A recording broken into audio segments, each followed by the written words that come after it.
I wanted to ask April, because you obviously have really pushed it, to success, which is thrilling to watch. Have you hit walls? I'm not, the weird thing is, I'm not pushing this. I'm participating, but I'm not pushing. And I find the things that I push are the things that never happen. Right. And so it's like somebody explained to me once when I was working in advertising, that it was a really good piece of advice, is that it's great to work hard, but when you're struggling, there's something inherently wrong with your premise. And so I'm starting to find that if things happen right away and really fast, that's going to happen. And if you're just hitting your head against the wall, it's not going to happen. I will say though that I went to Comedy Central, they heard about the book and they heard about the website. The website's obviously very popular. They asked me to come in and pitch a TV show. So I came in and pitched Regretsy Roadshow.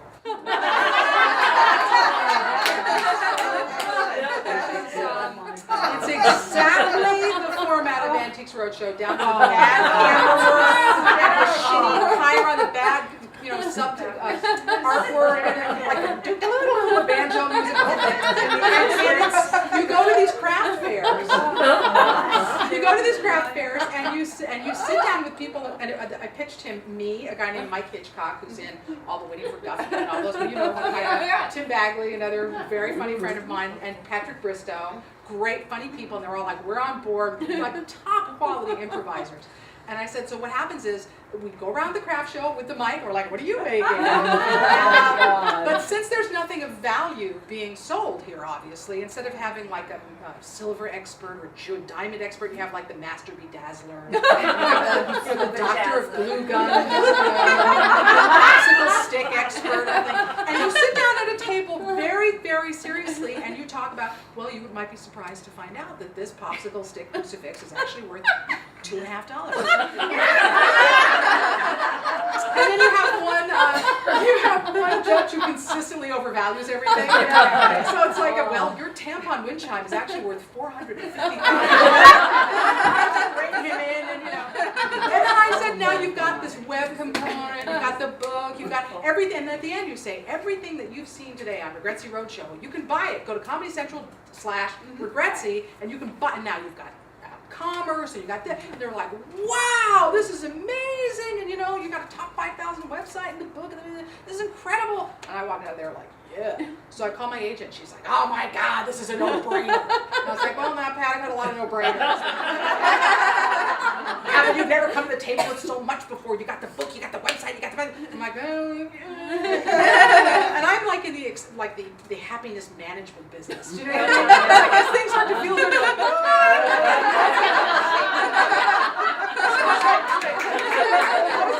negotiating your excitement all the time. And like even my personal life, I'm like, okay, you love me now, but let's wait and see, So she goes, no, I'm telling you, it's gonna be great, it's gonna be great, it's gonna be great. So I'm like, okay, well maybe this could happen. Maybe I'm starting like envisioning it in my head. 2 weeks later, I get a call from my agent going, well, they loved you. They loved the pitch, they loved the show, they loved the book, they read the book, they loved the web component. They just really don't want to do a show with a woman. Oh, God. I was like, why? And they said, no, I wish I could say I'm like, and I said, why? And they said, because Sarah Silverman's show is tanking. Yeah. Oh, so that's the reason. That's really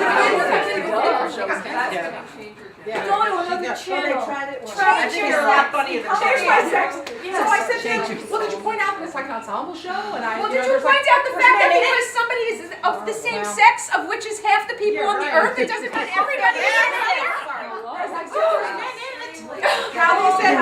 they said, they don't want to do an ensemble show. But if you ever come up with a show with a male lead, the door's always open. Oh my God. And so I think we should protest. And I think we should go down this and you should use a training. Do it right.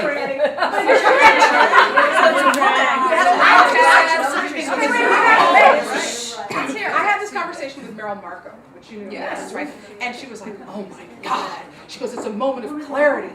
She says, you always think this is going on, but no one ever says it. And they said it in words. And it's like, and I have to tell you that up until this, and I'm old. I mean, I've been around for a long time. Up until this moment, I never really believed it. I mean, I was brought up in a household where my mother was a comedy writer, and she wrote all my dad's TV shows, and she was a nude model to make money for her kids, and she was like, and she did whatever it took, and you know, smart, funny, wrote for Rated and all this shit, and my whole life it was like that. Nothing's ever gonna hold you down. You've got brains, you can do whatever you want. And this is the first time in all these years that I came up against it, and it was really shocking. And they really said those words to your agent? They said Sarah Silverman is tanking, and we don't want. And you know what? The same thing happened when I worked on You have a Roseanne. lawsuit. You do. I worked for Roseanne, and they were like, well, you know, Brett Butler just wrapped her car around a tree, and we're not sure if we want to. So all it takes is one woman to be human and fail at something, and then it's like, How old was the person who pitched, by the way? Do you remember? I mean, probably that to me is 30s maybe. a gun. But you know what though? I can't. You have to honor certain things. I mean, if their demographic is 18-year-old boys, I happen to think this crosses a lot of platforms and would appeal to a lot of people. But if this is where they make their money, and we're in a depressed economy, there's not a lot of production going on. Sometimes people play it safe. Go to Oxford. They're looking for they're Travel looking for Channel. 27-year-old women. Well, you've got Oprah's Shows. network now. And OWN, of course. I'm pitching. Sarah It's not gonna Silverman's work out book is there. on the bestseller list in New Her York show and is LA. really The show is hard. Her show is very harsh, I can understand It's why. gone. They got rid of it. They canceled it. But why? But if a guy did her show, it would be funny. No, but it would hit Or their have more support demographic. anyway. I don't know. Their demographic is 18 to 35-year-old men. Yeah. So that's the other thing. You can be a woman, but you gotta be hot. But what? But Chelsea Handler's in the New Yorker this week, and she's been She's written got up. 3 books on the So bestseller. why didn't they mention her? She's older, I blind. guess. That guy was Go Lisa. Should we go Lisa? Go Lisa. Thank you. It's your birthday. I'll say to that especially, because I was at Comedy Central for a long time, is when I first started writing, I wanted to work in sitcoms. And I had a partner, and the first thing we ever pitched was picked up. We got a series. We did it for 2 seasons. It was great. Couldn't get an agent. Even though we had a series on the air, our PA, who was a guy, had a, and we felt like this had a lot to do with it because we read his spec script, had an agent. And so some other friend of ours introduced us to his manager, who then set us up with an agent who was a junior agent, meaning he was somebody's assistant.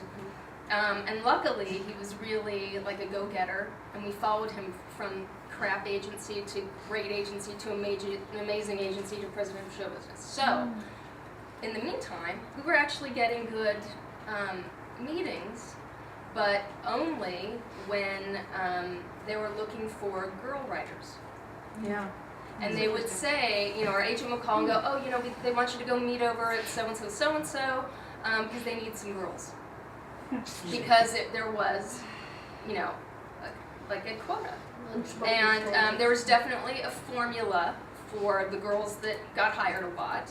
And we didn't necessarily fit the formula, excuse me, but one of the things that I found really interesting was going into these rooms, be a room full of men and the 2 of us, and the first thing they would always say, and this was in every meeting I went on, was tell us the dirtiest joke you know. Ow! Because they want you to say the word cunt, Yeah. so it's written down so that if anyone else says anything later, you can't sue them.